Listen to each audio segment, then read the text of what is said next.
আমার পুত্রবধূ নিজের শোবার ঘরে ঘুমানোর জন্য আমার কাছ থেকে ভাড়া নিয়েছিল। তাই সূর্য ওঠার আগেই আমি নিঃশব্দে ঘর ছাড়লাম। সাথে নিয়ে নিলাম এমন একটি ফাইল যা ওর পুরো পরিবারকে রাস্তায় দাঁড় করিয়ে দিতে পারে।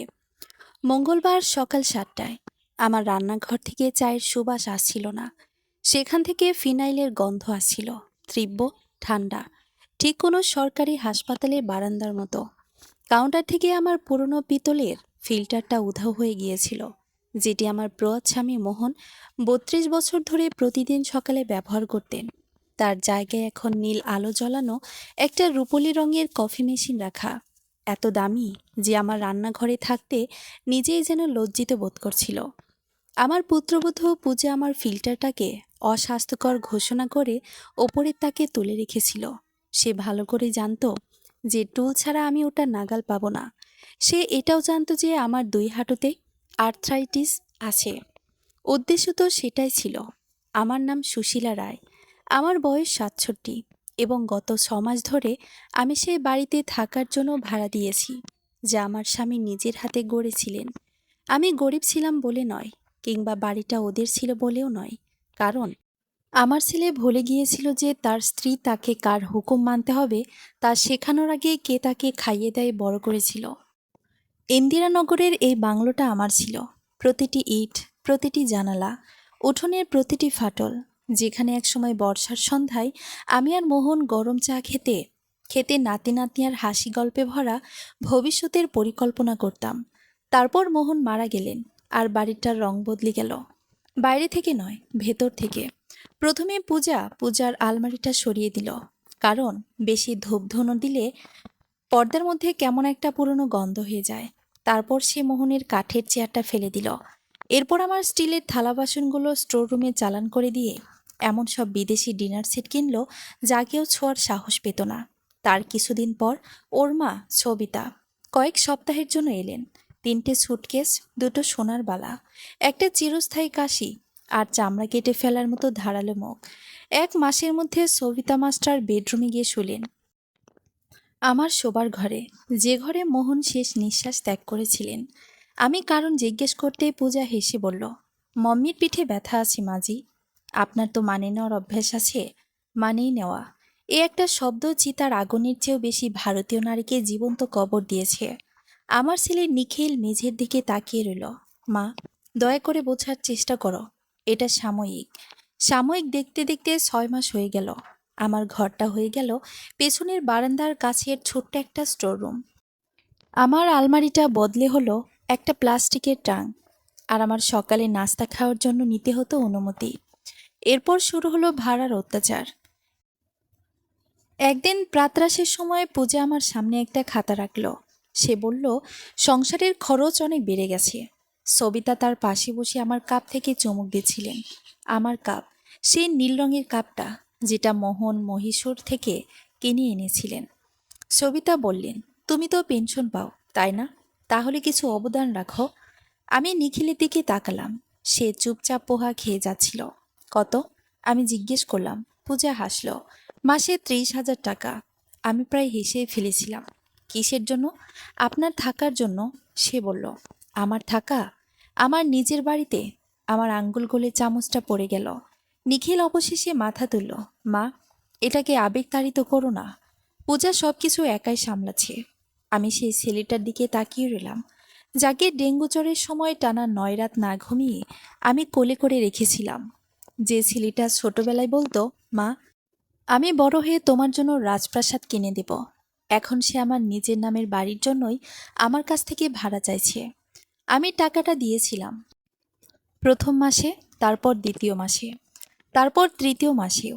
এই নয় যে আমি এটা মেনে নিয়েছিলাম, কারণ বৃদ্ধ নারীরা আঘাত করার আগে নীরব হতে শিখে। প্রতিটি অপমান আমি লিখে রাখতাম, প্রতিটি ব্যাংক ট্রান্সফারের রেকর্ড আমি জমিয়ে রাখতাম, প্রতিটি হোয়াটসঅ্যাপ মেসেজের স্ক্রিনশট নিয়ে রাখতাম। যখন পূজা বলতো, মাজি, বাড়িতে অতিথি এলে বুড়ো মানুষদের লিভিং রুমে বসে থাকা উচিত নয়, আমি তা লিখে রাখতাম। যখন সবিতা কাজের মেয়েটিকে বলতো, উনি তো এ বাড়ির বাড়তি আসবাবপত্রের মতো, আমি তা লিখে রাখতাম। যখন নিখিল আমাকে আমার ফিক্সড ডিপোজিট ভাঙতে বলতো সংসারের জরুরি অবস্থার জন্য, আমি হাসি মুখে বলতাম, ভেবে দেখব। তারপর আমি অ্যাডভোকেট মেননের কাছে গেলাম। তিনি মোহনের উইল সামলেছিলেন। আমার নথিপত্রগুলো এক নজর দেখেই ওনার মুখ শক্ত হয়ে গেল। তিনি বললেন, ম্যাডাম, ওরা কি জানে যে আপনার স্বামী মারা যাওয়ার আগেই বাড়িটা পুরোপুরি আপনার নামে করে দিয়ে গিয়েছিলেন? না। খুব ভালো। গত কয়েক মাসের মধ্যে সেটাই ছিল প্রথমবার যখন আমি হাসলাম। পরদিন সকাল 6:30 পূজা আমার দরজায় ধাক্কা দিল। মাজি, কাজের মেয়েটি দেরি করছে। মম্মি ঘুম থেকে ওঠার আগে রান্নাঘরটা মুছে ফেলুন। আমার হাঁটু দুটো ফুলেছিল, আমার হাত কাঁপছিল, তাও আমি মোছার কাপড়টা হাতে নিলাম। আমি যখন ঝুঁকে মেঝে মুছছিলাম, তখন সবিতা ভেতরে ঢুকলেন। তিনি আমার দিকে তাকিয়ে হেসে উঠলেন, দেখলে? এজন্যই শাশুড়িদের কাজে ব্যস্ত রাখা উচিত, নইলে এলা অলস আর অকেজো হয়ে যায়। পূজা তাকে থামালো না। নিখিল নিজের অফিসের ঘড়িটা ঠিক করতে করতে ভেতরে ঢুকল। সে আমাকে মেঝেতে বসা অবস্থায় দেখল। সে দেখল তার স্ত্রী আমার মাথার উপর দাঁড়িয়ে আছে। সে দেখল ছবিটা আমার কাপে কফি খাচ্ছে। আর সে বলল, মা, দয়া করে এ মাসের ভাড়াটা সন্ধ্যার মধ্যে দিয়ে দিও। পূজাকে মম্মির ফিজিওথেরাপির বিল মেটাতে হবে। ঠিক সেই মুহূর্তে আমার মনটা পুরোপুরি বন্ধ হয়ে গেল। ভেঙে গেল না, বন্ধ হয়ে গেল। আমি আস্তে আস্তে দাঁড়ালাম। আমার কোমর ব্যথায় চিৎকার করে উঠল, কিন্তু আমার আত্মসম্মান টলল না। অবশ্যই, আমি বললাম। পূজা অবাক হয়ে তাকালো। সবিতা এমনভাবে হাসলেন যেন তিনি জিতে গেছেন। নিখিল আমার কপালে একটা চুমু খেল। ছেলের চুমু ছুরির মতো বিঁধতে পারে যখন তার হাত ইতিমধ্যেই আপনার পকেট খালি করছে। সেদিন বিকেলে আমি একটা সুতির শাড়ি, মোহনের একটা ছবি, আমার ওষুধপত্র, বাড়ির দলিলের ফাইল আর আমাদের পুরনো মন্দির থেকে ছোট রূপোর গণেশ মূর্তিটা গুছিয়ে নিলাম। আমি কোনো গয়না নিইনি, কোনো বাসনপত্রও নিইনি, সে নীল কাপটাও নিইনি। চোরেরা কাপটা রেখে দিই, আমি শুধু প্রমাণ নিয়ে নিলাম। বিকেল 4:10, যখন পূজা পার্লারে ছিল, সবিতা আমার শোবার ঘরে ঘুমাচ্ছিলেন আর নিখিল অফিসে ছিল। আমি পেছনের দরজা দিয়ে বেরিয়ে গেলাম। কোনো নাটক নয়, কোনো চিৎকার নয়, কোনো বিদায় নেওয়া নয়। খালি ডাইনিং টেবিলে বাড়ির চাবিটা রেখে এলাম। তার নিচে রাখলাম একটা খাম। ভেতরে ছিল একটা রসিদ, 30,000 টাকা, আমার শেষ মাসের ভাড়া। আর সেখানে নিজের হাতে লেখা একটা বাক্য, তোমরা এখানে থাকার জন্য আমার কাছ থেকে ভাড়া নিয়েছিলে। এবার দেখা যাক আইন তোমাদের কাছ থেকে কি ভাড়া আদায় করে। আমি মালেশ্বরমে আমার বোনের ফ্ল্যাটে চলে গেলাম। কয়েক মাসের মধ্যে এই প্রথমবার কাউকে না জিজ্ঞেস করেই একটা স্টিলের গ্লাসে মন ভরে চা খেলাম। রাত 8:43 নিখিল ফোন করলো। আমি ধরলাম না। পূজা ফোন করলো। আমি ধরলাম না। সবিতা একটা অচেনা নম্বর থেকে ফোন করলেন। আমি ব্লক করে দিলাম। তারপর রাত 9:12 অ্যাডভোকেট মেনন আমাকে একটা ছবি পাঠালেন। ডাইনিং টেবিলের উপর রাখা আমার খামটা, তার পাশে বাড়ির চাবি, আর তার ঠিক পেছনে আধখোলা অবস্থায় পড়েছিল পূজার সেই ভাড়া আদায়ের খাতাটা। কিন্তু সেটা দেখে আমার হাত পা ঠান্ডা হয়ে যায়নি। ছবির এক কোণায় কাচের বাটিটার নিচে আরেকটা কাগজ চাপা দেওয়া ছিল, একটা খসড়া বিক্রয় চুক্তিপত্র। ক্রেতার নাম সবিতা শর্মা, বিক্রেতার নাম নিখিল রাও। আর আমার ছেলের জালসইয়ের পাশে এমন একটা লাইন লেখা ছিল যা দেখে আমার শ্বাস বন্ধ হয়ে আসছিল, মা স্বাধীনভাবে সম্পত্তি পরিচালনার জন্য মানসিকভাবে অক্ষম বলেই ঘোষিত। সারা রাত আমি এক ফোঁটাও ঘুমাতে পারিনি। বারবার সেই লাইনটা চোখের সামনে ভেসে উঠছিল।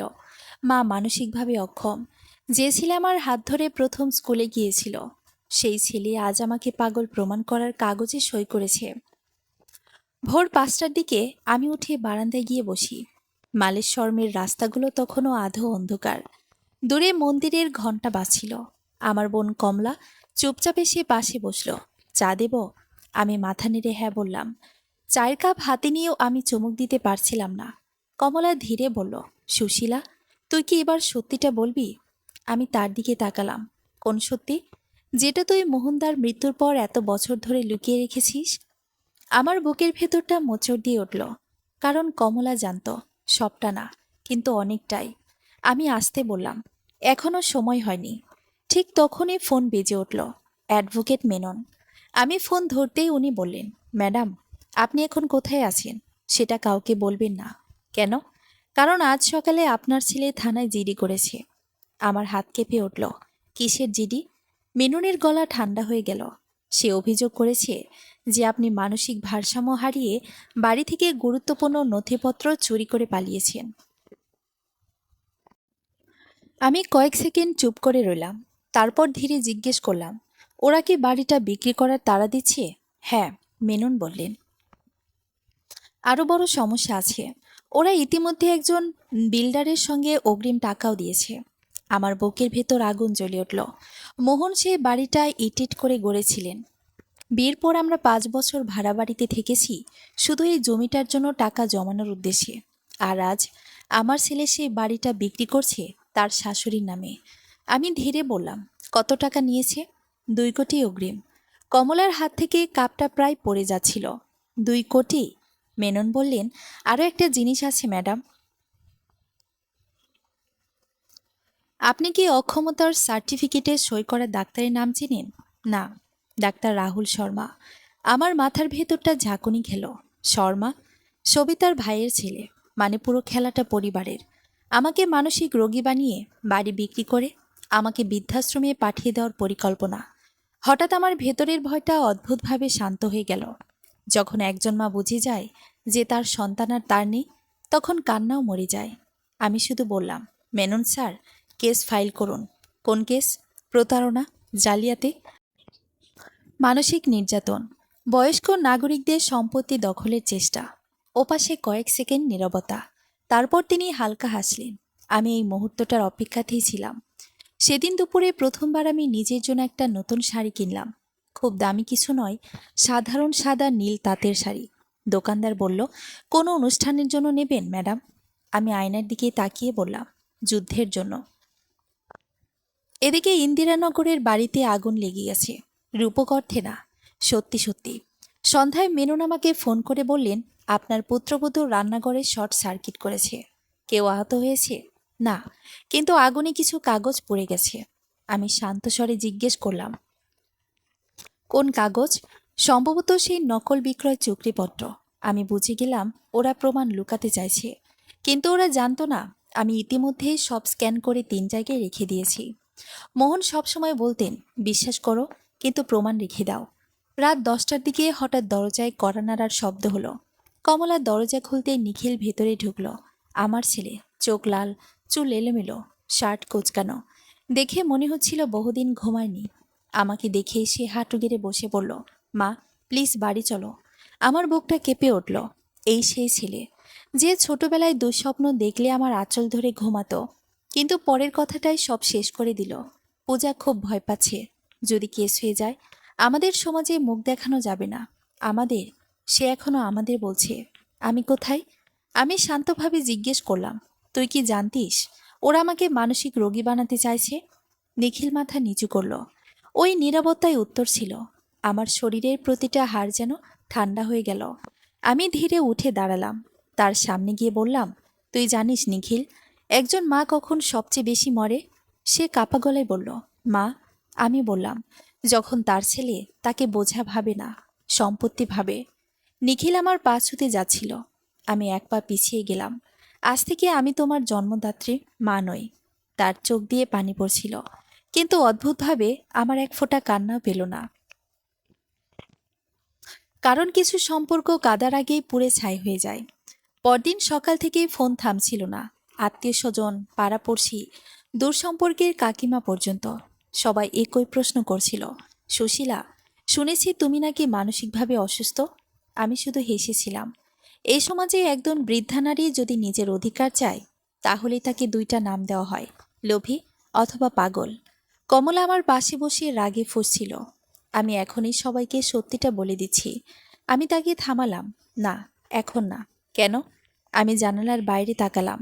কারণ শিকার যখন নিজে ফাঁদে ঢুকে পড়ে, তখন শিকারীকে দৌড়াতে হয় না। দুপুরের দিকে অ্যাডভোকেট মেনন এলেন। তার হাতে মোটা একটা ফাইল। তিনি সেটা টেবিলে রাখলেন। ম্যাডাম, এগুলো দেখুন। আমি ফাইল খুলতেই বুকের ভেতরটা মোচড় দিয়ে উঠল। ব্যাংকের কাগজ, ঋণের নথি, ক্রেডিট কার্ডের বিল, সব মিলিয়ে প্রায় 3.5 কোটি টাকার দেনা। আমি হতভম্ব হয়ে বললাম, এত ঋণ? মেনন মাথা নেড়ে বললেন, আপনার ছেলে গত 2 বছরে 3বার ব্যবসা বদলেছে, প্রতিবারই লোকসান হয়েছে। কিন্তু নিখিল তো বলেছিল ওর সফটওয়্যার কোম্পানি খুব ভালো চলছে। মেনন ঠান্ডা গলায় বললেন, ওটা ছিল শুধু ইনস্টাগ্রামের জন্য। আমি চুপ হয়ে গেলাম।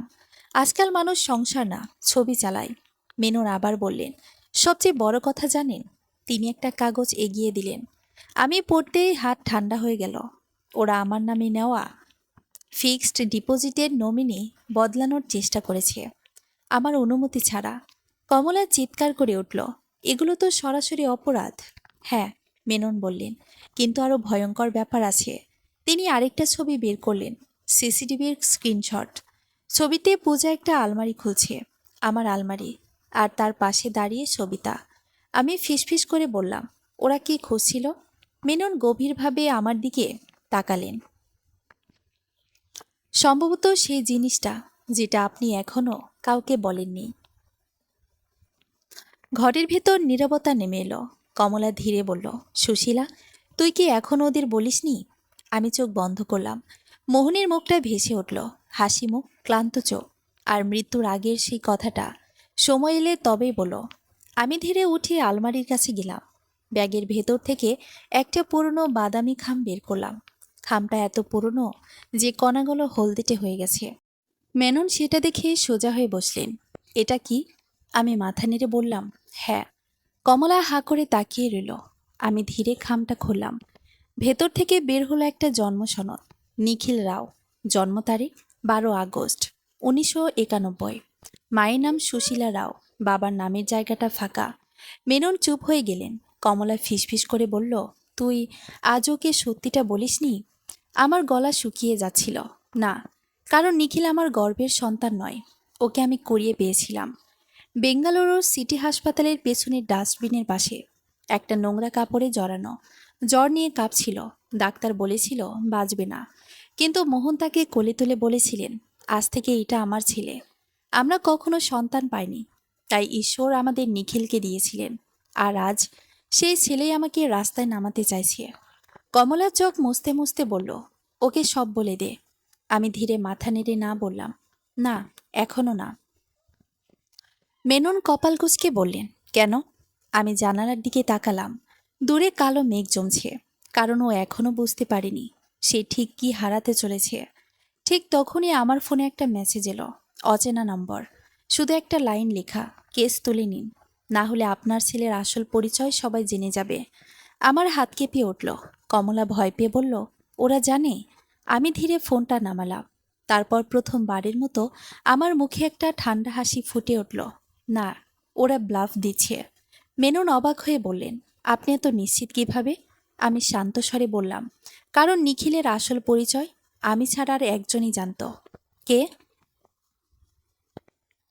আমি ধীরে মোহনের ছবিটার দিকে তাকালাম। আর সেই মানুষটা 3 বছর আগেই মারা গেছে। ঠিক তখনই আবার ফোন বেজে উঠল। এবার ভিডিও কল। স্ক্রিনে পূজার মুখ, চোখ ফুলে আছে, চুল এলোমেলো, কিন্তু তার গলার স্বর এখনো আগের মতোই বিষাক্ত। মাজি, আপনি খুব বড় ভুল করছেন। আমি শান্তভাবে বললাম, তাই নাকি? পূজা ক্যামেরাটা ঘুরিয়ে দেখালো। আমার ইন্দিরানগরের বাড়ি, ড্রয়িং রুম এলোমেলো, আলমারি খোলা, কাগজপত্র ছড়ানো। তারপর সে ক্যামেরা থামালো এক জায়গায়, আমার আর মোহনের বিয়ের ছবি সামনে। ফ্রেমের কাজটা ভাঙা। পূজা ফিসফিস করে বলল, আপনি যদি বাড়িটা আমাদের নামে লিখে না দেন, তাহলে পরের বার শুধু ফ্রেম না, আরও অনেক কিছু ভাঙবে। কলটা কেটে গেল। ঘরের ভেতর ঠান্ডা নেমে এলো। মেনন ধীরে বললেন, এবার পুলিশের কাছে যাওয়া উচিত। আমি ভাঙা ছবিটার দিকে তাকিয়ে রইলাম। তারপর আসতে বললাম, না, এবার ওদের আমি নিজেই ভাঙব। পরদিন সকাল 8টায় আমি নিজেই ইন্দিরানগর থানায় গেলাম। সাদা শাড়ি, চুল শক্ত করে বাঁধা, হাতে শুধু একটা ফাইল। পুলিশ স্টেশনে ঢুকতে কয়েকজন কনস্টেবল আমাকে চিনে ফেলল, কারণ গত সপ্তাহেই নিখিল সেখানে গিয়ে বলেছিল আমার মা মানসিকভাবে অসুস্থ। উনি বিভ্রান্ত অবস্থায় বাড়ি ছেড়ে চলে গেছেন। আজ সেই অসুস্থ মহিলা নিজের পায়ে হেঁটে থানায় এসেছে। ডিউটি অফিসার আমাকে বসতে দিলেন। আমি শান্তভাবে বললাম, আমি সুশীলা রাও। আমার সম্পত্তি দখলের চেষ্টা করা হয়েছে। আমি লিখিত অভিযোগ জানাতে এসেছি। ঠিক তখনই পেছন থেকে একটা কণ্ঠ ভেসে এলো, মা, আমি ঘুরে তাকালাম। নিখিল, তার সঙ্গে পূজা আর সবিতা। পূজা আমাকে দেখে নাটকীয়ভাবে কেঁদে উঠল। মাজি, আপনি এভাবে বাড়ি ছেড়ে চলে গেলেন কেন? আমরা কত চিন্তা করেছি। আমি কোনো উত্তর দিলাম না। সবিতা এগিয়ে এসে অফিসারের দিকে তাকিয়ে বললেন, দেখছেন তো, উনি মাঝে মাঝে বাস্তবতা ভুলে যান। আমি ধীরে ব্যাগ থেকে একটা কাগজ বের করলাম, সরাসরি অফিসারের হাতে দিলাম। ওটা ছিল আমার সম্পত্তির মূল দলিল। পুরো বাড়ি আমার নামে। নিখিলের মুখ সাদা হয়ে গেল। পূজার ঠোঁট শুকিয়ে এলো। আমি শান্ত স্বরে বললাম, এখন আরেকটা কাগজ দেখুন। এবার আমি ব্যাংক ট্রান্সফারের কপি বের করলাম। গত 6 মাসে আমি ওদের অ্যাকাউন্টে মোট 1,80,000 টাকা পাঠিয়েছি। বিবরণে লেখা হাউস রেন্ট। অফিসার ভ্রুকুচকে বললেন, নিজের বাড়িতে থাকার জন্য ভাড়া? আমি হাসলাম। হ্যাঁ, আমার ছেলে আর পুত্রবধূ আমাকে সেই সম্মানটাই দিয়েছে। পূজা চিৎকার করে উঠল, এগুলো স্বেচ্ছায় দিয়েছেন। আমি এবার ফোন বের করলাম। একটার পর একটা ভয়েস রেকর্ডিং বাজতে লাগলো। মা, আজ ভাড়াটা দিয়ে দিও। মাজি, টাকা না দিলে সংসার চালানো কঠিন। এ বাড়িতে থাকতে হলে অবদান রাখতেই হবে। ঘরের ভেতর নিস্তব্ধতা নেমে এলো। নিখিল আমার দিকে তাকাতে পারছিল না। সবিতা ফিসফিস করে বললেন, এগুলো তো পরিবারে হয়েই থাকে। আমি এবার তার দিকে তাকালাম। পরিবারে হয়ে সম্মান, চাঁদাবাজি না। অফিসার চেয়ার ছেড়ে সোজা হয়ে বসলেন। মিসেস রাও, আপনি আর কি অভিযোগ করতে চান? আমি ধীরে আরেকটা ফাইল বের করলাম। জাল বিক্রয় চুক্তিপত্র, নকল মেডিকেল সার্টিফিকেট, সব। পূজার মুখের রং উড়ে গেল। মাজি, আপনি ভুল বসছেন। আমি প্রথমবার ওর কথা কেটে দিলাম। চুপ করো। আমার গলা এত ঠান্ডা ছিল যে পুরো ঘর নিঃশব্দ হয়ে গেল। যেদিন তুমি আমাকে আমার নিজের ঘর থেকে বের করেছিলে, সেদিন থেকে আমি তোমাদের প্রতিটা পদক্ষেপ গুনছিলাম। নিখিল হঠাৎ আমার সামনে হাঁটু গেড়ে বসে পড়ল। মা, প্লিজ, পুলিশ কেস করো না। আমি তাকিয়ে রইলাম। একসময় এই ছেলেটা স্কুলে পড়ে গেলে আমার আঁচল ধরে কাঁদত। আজ সে নিজের লোভের জন্য কাঁদছে। আমি ধীরে বললাম, তুই একবারও জিজ্ঞেস করলি না আমি কোথায় ছিলাম, খেয়েছি কিনা, ঔষধ খেয়েছি কিনা? নিখিল কাঁপছিল। আমি ঠান্ডা গলায় বললাম, তোর ভয় শুধু জেল। অফিসার গম্ভীর স্বরে বললেন, আমাদের তদন্ত করতে হবে। ঠিক তখনই থানার বাইরে কালো একটা এসইউভি এসে থামল। ভেতর থেকে নামল এক মাঝবয়সী লোক। সাদা শার্ট, দামি ঘড়ি, চোখে কালো চশমা। লোকটাকে দেখে পূজা আতঙ্কে ফিসফিস করে বলল, মিস্টার অরোরা। আমি বুঝলাম এটাই সেই বিল্ডার।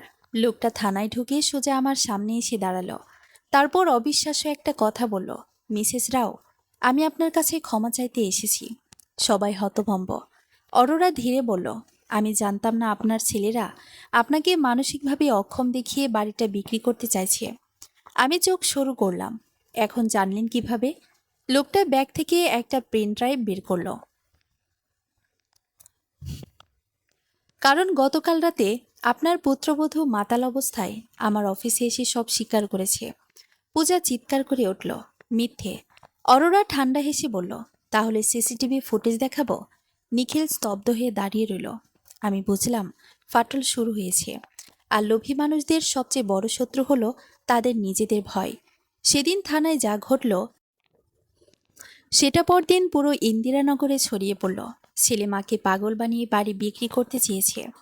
মানুষ গল্পে মশলা মেশায়, কিন্তু এই গল্পে মশলার দরকারই ছিল না। বাস্তবতায় যথেষ্ট নোংরা ছিল। পূজা 3 দিন বাড়ি থেকে বের হয়নি। সবিতা আত্মীয়দের ফোন করে কাঁদতে শুরু করলেন, আমাদের ফাঁসানো হচ্ছে। আর নিখিল, সে প্রথমবার বুঝতে পারছিল টাকা দিয়ে সব চাপা দেওয়া যায় না। সন্ধ্যায় অ্যাডভোকেট মেনন আমাকে ফোন করলেন, ম্যাডাম, কাল কোর্টে প্রাথমিক শুনানি। আমি শান্তভাবে বললাম, ঠিক আছে। কিন্তু ফোন রাখার আগে উনি থেমে গেলেন। আরেকটা ব্যাপার আছে। কি? আপনার ছেলে আজ দুপুরে একা আমার অফিসে এসেছিল। আমার বুকটা ধক করে উঠল। কেন? সে কাঁদছিল। আমি চুপ করে রইলাম। মেনন ধীরে বললেন, সে বলেছে সব পরিকল্পনা পূজা আর সবিতার ছিল। আমি ঠান্ডা স্বরে বললাম, আর সে নিজে কি বন্দুকের মুখে ছিল? ও পাশে নীরবতা। আমি জানতাম দোষ ভাগ করে নিলে অপরাধ ছোট হয় না। রাতের দিকে দরজায় কড়া নাড়ার শব্দ হলো। কমলা দরজা খুলতেই নিখিল ঢুকল। আজ তাকে অন্যরকম লাগছিল, ভাঙা, ক্লান্ত, হারানো। সে আমাকে দেখেই বলল, মা, আমি একটু কথা বলতে চাই। আমি চুপচাপ বসে রইলাম। নিখিল ধীরে একটা খাম বের করলো। এটা তোমার এফডি এর কাগজ। আমি আমি নমিনি বদলাইনি। আমি কাগজটা হাতে নিলাম। সত্যি, চেষ্টা হয়েছিল, কিন্তু শেষ পর্যন্ত কাজ হয়নি। নিখিল মাথা নিচু করে বলল, আমি ভুল করেছি। আমি ধীরে জিজ্ঞেস করলাম, কোন ভুল? ভাড়া নেওয়া? আমাকে ঘর থেকে বের করা? নাকি আমাকে পাগল বানানো? সে কাঁদতে লাগলো। আমি চাপের মধ্যে ছিলাম, মা। ঋণ ছিল, পূজা বলেছিল। আমি হাত তুলে থামালাম। একজন পুরুষের সবচেয়ে বড় কাপুরুষতা কি জানিস? সে তাকালো। নিজের অন্যায়ের দায় স্ত্রীর উপর চাপানো। নিখিল নিঃশব্দে কাঁদছিল। তারপর হঠাৎ বলল, মা, আমি যদি সব ঠিক করে দিই? আমি ধীরে হাসলাম। ভাঙা কাজ জোড়া লাগে, কিন্তু দাগ থেকেই যায়। ঠিক তখনই তার ফোন বেজে উঠল। স্ক্রিনে নাম ভেসে উঠল পূজা কলিং। নিখিল ফোন কাটতে যাচ্ছিল। আমি বললাম, রিসিভ করো। সে কাপা হাতে ফোন ধরল। ওপাশ থেকে পূজার চিৎকার ভেসে এলো, নিখিল, পুলিশ বাড়িতে এসেছে, মম্মিকে নিয়ে যেতে চাইছে। নিখিল উঠে দাঁড়ালো। কি? কেন? পূজা কাঁদছিল। ওরা বলছে জাল মেডিকেল সার্টিফিকেট জন্য কেস হবে। আমি শান্তভাবে চা খেতে খেতে শুনছিলাম। হঠাৎ পূজা চেঁচিয়ে উঠল, আর শোনো, মাম্মি বলছে বাড়িটা নাকি আসলে তোমারই না। ঘরের বাতাস থেমে গেল। নিখিল স্থির হয়ে গেল। ধীরে বলল, মানে? ওপাশে কিছুক্ষণ চুপচাপ। তারপর সবিতার গলা ভেসে এলো, কারণ তুই সুশীলার আসল ছেলে না। নিখিলের হাত থেকে ফোন পড়ে গেল। আমার বুকের ভেতরটা হাহাকার করে উঠল। না, এভাবে না। আমি কোনোদিন চাইনি সে অন্য কারো মুখে সত্যিটা জানো। নিখিল ফ্যাকাশে মুখে আমার দিকে তাকালো। তার ঠোঁট কাঁপছিল। মা, ওরা কি বলছে? আমার চোখে পানি চলে এলো। ২৬ বছর ধরে লুকিয়ে রাখা সত্য আজ বিষ হয়ে ফিরে এসেছে। আমি ধীরে বললাম, হ্যাঁ নিখিল, তুই আমার গর্বের সন্তান না। ঘরের ভেতর এমন নীরবতা নেমে এলো, যেন কেউ হঠাৎ সব শব্দ মুছে দিয়েছে। নিখিল স্থির চোখে আমার দিকে তাকিয়েছিল। তার ঠোঁট কাঁপছিল। না না মা, এটা সত্যি না। আমার বুকের ভেতরটা ছিঁড়ে যাচ্ছিল। আমি কখনো চাইনি এভাবে সত্যিটা বের হোক, কিন্তু কিছু সত্য আছে যেগুলো মানুষ লুকিয়ে রাখে ভালোবাসা থেকে, আর ভাগ্য সেগুলো প্রকাশ করে নিষ্ঠুরতা দিয়ে। কমলা চুপচাপ ঘর থেকে বেরিয়ে গেল, আমাদের একা রেখে। আমি ধীরে বললাম, সেদিন খুব বৃষ্টি হচ্ছিল। তোর বয়স তখন মাত্র 2 দিন। নিখিল নিঃশ্বাসও নিতে পারছিল না। আমি বলতে লাগলাম, সিটি হাসপাতালের পেছনে একটা ডাস্টবিনের পাশে তোকে পেয়েছিলাম। তোকে কাপড়ে জড়িয়ে ফেলে রাখা হয়েছিল। সারা শরীর জ্বরে পড়ছিল। আমার চোখ ভিজে উঠল। ডাক্তার বলেছিল বাঁচার সম্ভাবনা কম, কিন্তু তোর বাবা তোকে কোলে নিয়ে বলেছিল, এই ছেলেটাই আমাদের ছেলে। নিখিল ফিসফিস করে বলল, তাহলে আমার আসল বাবা মাকে? আমি ধীরে মাথা নেড়ে বললাম, জানি না। সে হঠাৎ 2 হাতে মুখ ঢেকে কাঁদতে লাগলো। তোমরা আমাকে আগে বলনি কেন? আমি শান্ত গলায় বললাম, কারণ কখনো মনে হয়নি তুই আমাদের কেউ না। নিখিল হঠাৎ হাঁটু গেড়ে বসে পড়ল। মা, আমি খুব খারাপ মানুষ হয়ে গেছি। আমার বুকটা মোচড় দিয়ে উঠল। একজন মা সন্তানের অপরাধ সহ্য করতে পারে, কিন্তু সন্তানের নিজের প্রতি ঘৃণা, সেটা সহ্য করা সবচেয়ে কঠিন। আমি ধীরে তার মাথায় হাত রাখলাম। খারাপ মানুষরা অপরাধের পর কাঁদে না নিখিল, তারা শুধু অজুহাত দেয়। সে আমার শাড়ি আঁকড়ে ধরে কাঁদছিল। ঠিক তখনই আবার ফোন বেজে উঠল। এবার অ্যাডভোকেট মেনন। আমি ফোন ধরতেই উনি দ্রুত বললেন, ম্যাডাম, একটা সমস্যা হয়েছে। কি হয়েছে? পূজার সবিতা বাড়ি থেকে কিছু কাগজ নিয়ে পালানোর চেষ্টা করেছে। নিখিল চমকে উঠল। কি কাগজ? মেনন গম্ভীর স্বরে বললেন, সম্ভবত আপনার দত্তক নেওয়ার নথি। আমার বুক ধক করে উঠল, কারণ ওই নথিতে আরেকটা তথ্য ছিল, যেটা আমি এত বছর কাউকে জানাইনি। আমি ধীরে জিজ্ঞেস করলাম, পুলিশ ধরতে পেরেছে? না, কিন্তু ওরা বেশি দূর যেতে পারবে না। ফোন কেটে যেতেই নিখিল আতঙ্কিত গলায় বলল, মা, আর কি লুকানো আছে? আমি কয়েক সেকেন্ড চুপ করে রইলাম। তারপর ধীরে বললাম, তোর জন্মের সময় তোকে একটা ছোট সোনার লকেট সহ পাওয়া গিয়েছিল। লকেট? হ্যাঁ, তার ভেতরে একটা নাম লেখা ছিল। নিখিল নিঃশ্বাস আটকে বলল, কোন নাম? আমি তাকালাম তার চোখের দিকে। আর্জন শর্মা। ঘরের বাতাস জমে গেল। শর্মা, ঠিক সেই পদবি যেটা ছবি তাদের। নিখিল হতভম্ব হয়ে গেল। মানে? আমি আমি ধীরে বললাম, আমি নিশ্চিত না, কিন্তু অনেক বছর আগে যখন প্রথম সবিতাকে দেখি তারপর থেকে আমার সন্দেহ হয়েছিল। কমলা দরজার পাশে দাঁড়িয়ে কাপা গলায় বলল, তুই বলতে চাইছিস নিখিল হয়তো সবিতার পরিবারেরই কেউ? আমার হাত ঠান্ডা হয়ে যাচ্ছিল, কারণ যদি সেটা সত্যি হয় তাহলে যে মহিলা আমাকে বাড়ি থেকে বের করেছে সে নিজের রক্তকে ধ্বংস করতে চেয়েছে। ঠিক তখনই দরজার বাইরে গাড়ির শব্দ হলো। মেনন দ্রুত ভেতরে ঢুকলেন। তার মুখ থমথমে। ম্যাডাম, পুলিশ পূজাকে ধরেছে। আর সবিতা? মেনন গভীর শ্বাস নিলেন। উনি পালিয়ে গেছেন। সেদিন রাতে আমরা থানায় গেলাম। পূজা লকআপের ভেতরেই বসেছিল। চুল এলোমেলো, মুখের মেকআপ গলে গেছে, চোখে ভয়। এই প্রথম তাকে সাধারণ একজন মানুষের মতোই লাগছিল। আমাকে দেখে সে উঠে দাঁড়ালো। মাজি, প্লিজ আমাকে এখান থেকে বের করুন। আমি চুপচাপ তাকিয়ে রইলাম। একসময় এই মেয়েটা আমাকে নিজের ঘরে ঢুকতে অনুমতি দিত না। আজ সে সাহায্য চাইছে। পূজা কাঁদতে কাঁদতে বলল, সব দোষ মম্মির। আমি শুধু ওনার কথা শুনেছি। আমি শান্তভাবে বললাম, যেদিন আমাকে মেঝে মুছতে বলেছিলে সেদিনও? সে থেমে গেল। যেদিন আমার কাপ নিয়ে তোমার মা কফি খেয়েছিল সেদিনও? পূজার মাথা নিচু হয়ে গেল। আমি ধীরে বললাম, অন্যায়ের সময় চুপ থাকা মানুষে অপরাধী। ঠিক তখন পাশের রুম থেকে চিৎকার শোনা গেল। একজন কনস্টেবল দৌড়ে এলো। স্যার, সবিতা শর্মাকে পাওয়া গেছে। আমরা সবাই চমকে উঠলাম, কিন্তু পরের কথাটা শুনে পুরো ঘর থমকে গেল। উনি হাসপাতালে, হার্ট অ্যাটাক হয়েছে। নিখিল দেয়ালে হেলান দিয়ে দাঁড়িয়েছিল। তার মুখে কোনো অনুভূতি নেই। আমি বুঝতে পারছিলাম সে এখনো নিজের পরিচয়ের ধাক্কা সামলাতে পারেনি। হাসপাতালে পৌঁছাতে রাত প্রায় 12টা বাজল। সবিতা আইসিইউতে, মুখে অক্সিজেন মাস্ক। আমাদের দেখে ডাক্তার বললেন, রোগী বারবার একজনের নাম বলছেন। কার নাম? আমি জিজ্ঞেস করলাম। ডাক্তার নিখিলের দিকে তাকান। 8 জন। আমার বুক কেঁপে উঠল। নিখিল ধীরে আইসিইউতে ঢুকল। কাচের ওপাশ থেকে আমি দেখছিলাম। সবিতা কাপা হাতে নিখিলের হাত ধরলেন। তারপর দুর্বল গলায় বললেন, আমি চাইনি এভাবে হোক। নিখিল ফিসফিস করে বলল, আপনি কে? সবিতার চোখ বেয়ে পানি গড়িয়ে পড়ল। আমি আমি তোমার কাকিমা। ঘরের বাতাস জমে গেল। সবিতা কাঁপতে কাঁপতে বলতে লাগলেন, তোমার আসল মা আমার ছোট বোন। ও অবিবাহিত অবস্থায় গর্ভবতী হয়েছিল। আমাদের পরিবার সেটা মেনে নেয়নি। আমার হাত ঠান্ডা হয়ে যাচ্ছিল। সবিতা কাঁদছিলেন।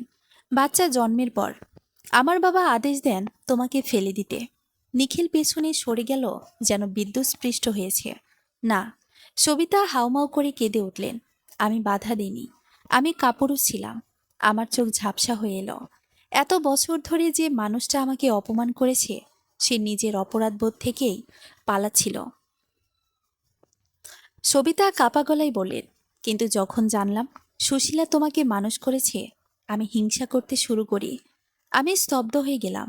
তিনি ফিসফিস করে বললেন, কারণ তুমি তাকে মা ডাকতে, আমাকে না। নিখিল আর দাঁড়িয়ে থাকতে পারল না। সে বেরিয়ে এসে করিডরে বসে পড়ল। 2 হাতে মুখ ঢেকে শিশুর মতো কাঁদছিল। আমি ধীরে তার পাশে গিয়ে বসলাম। সে কাপা গলায় বলল, মা, যে মহিলা আমাকে জন্ম দিয়েছে সে আমাকে ফেলে দিয়েছে। আর যাকে আমি কষ্ট দিয়েছি সে আমাকে জীবন দিয়েছে। আমার চোখ ভিজে উঠল। আমি শুধু বললাম, রক্ত মানুষকে জন্ম দেয় নিখিল, কিন্তু ভালোবাসা মানুষ বানায়। ঠিক তখন আইসিইউর ভেতরে হঠাৎ অ্যালার্ম বেজে উঠল। ডাক্তাররা দৌড়ে ভেতরে ঢুকে গেল। আর কয়েক সেকেন্ড পর একটা সাদা চাদর ধীরে সবিতার মুখের ওপর টেনে দেওয়া হলো। হাসপাতালের করিডোরে তখন শুধু সাইলেন্স মেশিনের টিকটিক শব্দ। সবিতা শর্মা মারা গেছেন। নিখিল স্থির হয়ে বসেছিল, চোখ দুটো ফাঁকা। আমি তার কাঁধে হাত রাখতেই সে হঠাৎ আমার হাত শক্ত করে ধরে ফেলল, ঠিক ছোটবেলার মতো যখন ভয় পেলে সে আমার আঁচল আঁকড়ে ধরত। কাপা গলায় বলল, মা, আমি কি তোমাকে হারিয়ে ফেলেছি? আমার বুকের ভেতরটা কেঁপে উঠল, কিন্তু কিছু প্রশ্নের উত্তর সঙ্গে সঙ্গে দেওয়া যায় না, কারণ ক্ষমা আর বিশ্বাস এক জিনিস নয়। আমি শুধু বললাম, মানুষ ভুল করলে সম্পর্ক ভাঙে না নিখিল, অহংকার করলে ভাঙে। সে মাথা নিচু করে কাঁদতে লাগলো। সবিতার মৃত্যুর পর পুরো ঘটনা দ্রুত মোড় নিল। পুলিশ তদন্তে প্রমাণ হলো নকল মেডিকেল সার্টিফিকেট বানানোর পেছনে পূজা আর সবিতা দুজনেই জড়িত ছিল। ডাক্তার রাহুল শর্মার লাইসেন্স সাময়িকভাবে বাতিল হলো। বিল্ডার অরোরা কোর্টে লিখিত সাক্ষ্য দিলেন যে সম্পত্তি বিক্রির পুরো পরিকল্পনাই প্রতারণার মাধ্যমে করা হয়েছিল। আর সবচেয়ে বড় কথা, ইন্দিরানগরের বাড়ির মালিক যে আমি, সেটা সরকারি রেকর্ডে আবার নতুন করে নিশ্চিত করা হলো। কোর্টে বিচারকের একটা কথা আজও আমার মনে আছে। তিনি বলেছিলেন, যে মা নিজের সন্তানকে আশ্রয় দেয় সেই মাকে তার নিজের ঘর থেকে বের করার চেষ্টা শুধু বেআইনি নয়, নৈতিক অপরাধও। পূজা জামিন পেলেও সমাজে মুখ দেখানো কঠিন হয়ে গেল। তার বন্ধুরা দূরে সরে গেল। সোশ্যাল মিডিয়ার হাসি খুশি ছবিগুলো উধাও হয়ে গেল। একদিন সে নিজেই আমার কাছে এসে দেখা করতে এলো। সাদা সালোয়ার, মুখ শুকনো, চোখ দুটো ক্লান্ত। আমার সামনে বসে কেঁদে ফেলল। মাজি, আমি জানি আমি ক্ষমার যোগ্য না। আমি চুপচাপ শুনছিলাম। সে কাঁদতে কাঁদতে বলল, আমি ছোটবেলা থেকেই দেখেছি টাকা ছাড়া মানুষকে কেউ সম্মান দেয় না। তাই সবসময় ভয় পেতাম গরিব হয়ে যাওয়ার। আমি ধীরে বললাম, তাই বলে মানুষ হওয়াটাও ভুলে গেলে? পূজা মাথা নিচু করল। আমি নিখিলকে হারিয়ে ফেলেছি। আমি শান্তভাবে বললাম, না, তুমি আগে নিজেকে হারিয়েছ। ওই দিন প্রথমবার আমি ওর চোখে সত্যিকারের অনুতাপ দেখেছিলাম। কিন্তু তবুও কিছু ক্ষত থাকে, যেগুলো শুধু সময়ই শুকাতে পারে। 6 মাস পর আমি আবার আমার ইন্দিরানগরের বাড়িতে ফিরলাম। বাড়িটার রং নতুন করা হয়েছে, কিন্তু আমি কিছুই বদলাইনি। মোহনের কাঠের চেয়ারটা আবার আগের জায়গায় রাখা হয়েছে। আমার পিতলের কফি ফিল্টার আবার রান্নাঘরের কাউন্টারে। আর সেই নীল কাপটা, ওটাও ছিল অক্ষত। আমি কাপটা হাতে নিয়ে অনেকক্ষণ বসেছিলাম। মনে হচ্ছিল মোহন যেন এখনো পাশেই আছেন। সন্ধ্যায় নিখিল বাড়িতে এলো। সে এখন আলাদা থাকে। পূজার সঙ্গে তার সম্পর্ক পুরোপুরি ভাঙেনি, কিন্তু আগের মতো নেই। সে দরজার কাছে দাঁড়িয়ে ধীরে বলল, ভেতরে আসতে পারি? একসময় এ বাড়িতে ঢোকার অনুমতি আমার লাগতো। আজ আমার ছেলে অনুমতি চাইছে। জীবন সত্যি অদ্ভুত। আমি মাথা নেড়ে বললাম, এসো। নিখিল ভেতরে এসে মোহনের ছবির সামনে দাঁড়ালো। তারপর ধীরে বলল, বাবা থাকলে হয়তো আমাকে ক্ষমা করতেন না। আমি চুপচাপ চা ঢালছিলাম। সে আবার বলল, কিন্তু তুমি এখনো আমার জন্য চা বানাও কেন? আমি কাপটা তার হাতে দিলাম। তারপর আসতে বললাম, কারণ মা হওয়া কোনো সম্পর্ক না নিখিল, এটা অভ্যাস। তার চোখ ভিজে উঠল। সে আমার পায়ের কাছে বসে পড়ল। আমি সব ঠিক করতে চাই মা। আমি তার মাথায় হাত রাখলাম। সব ঠিক হয় না, কিছু জিনিস শুধু নতুন করে শুরু হয়। বাইরে তখন হালকা বৃষ্টি পড়ছিল, ঠিক সেদিনের মতো, যেদিন আমি তাকে প্রথম কোলে নিয়েছিলাম। আমি জানালার বাইরে তাকিয়ে মনে মনে বললাম, দেখছো তো মোহন, আমাদের ছেলে অবশেষে মানুষ হতে শিখছে। সমাপ্ত।